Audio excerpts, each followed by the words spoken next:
Hello, everybody, and welcome back to the Data Playbook. Now that I've gone through the Sunday 1 o'clock games, I'm going to do the 4 o'clock games in the same format as before. So let's get to it. So, getting into our first 4 o'clock game, you have the Giants at Denver, where Denver is favored on the money line with a spread of 7 points and a total line of 40.5. For our rankings, you have a pretty bad scoring ranking from the Giants, but they are average at stopping teams from scoring. They also are very bad at stopping the passing game, but they have a decent rushing game. For the Broncos, they have a good rushing game, and they're pretty good at stopping both the pass and the rush. They do allow a lot of scoring from other teams. They're one of the worst at stopping scoring, even though they have one of the better defenses out there.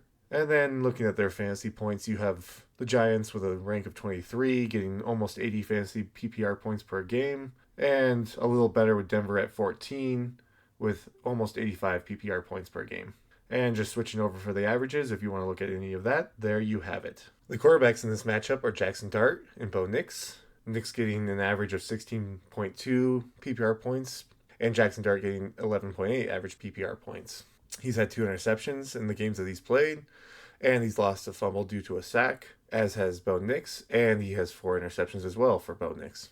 If we move over to the averages, you get these as their average numbers, with Jackson Dart getting a low number, but that's because these first 2 weeks where he did something in the game but did not actually play as a quarterback, so his average is dramatically brought down because of that, so just be aware of that. I'd take more of these last 2 weeks as more of your average rather than the first 3 weeks. For the running backs, you have Cam Skabu and J.K. Dobbins.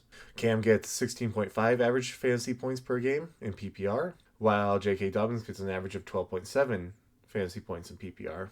Cam has lost 1 fumble this season, while Dobbins has no turnovers. And if we look at the averages, here you go, with their breakdowns week by week if you want to look into that more. One thing to note is that Cam's average, I'm sure, is brought down by this first week, but otherwise it seems pretty consistent and normal. For the number 1 listed receivers, you have Wan'Dale Robinson and Courtland Sutton. Robinson has 12.7 average fantasy points per game, and Sutton gets about 14, a little less than 14 average fantasy points per game. No turnovers between the two of them. And if I switch over to the averages, these are your averages per game, and the breakdown, of course, down here. Just to compare this to their teammates, you have Courtland Sutton easily with the largest share at 34.1% of the receiving share, while Wan'Dale gets 21% of the receiving share. And then looking at our second receivers, you have Humphrey and Franklin. Darius Slayton is actually listed as the second receiver. However, he is listed as out this week, so Humphrey is your next best receiver there. He gets an average of just under 10 points in PPR, as does Troy Franklin. And if we flip over, these are the averages for this season.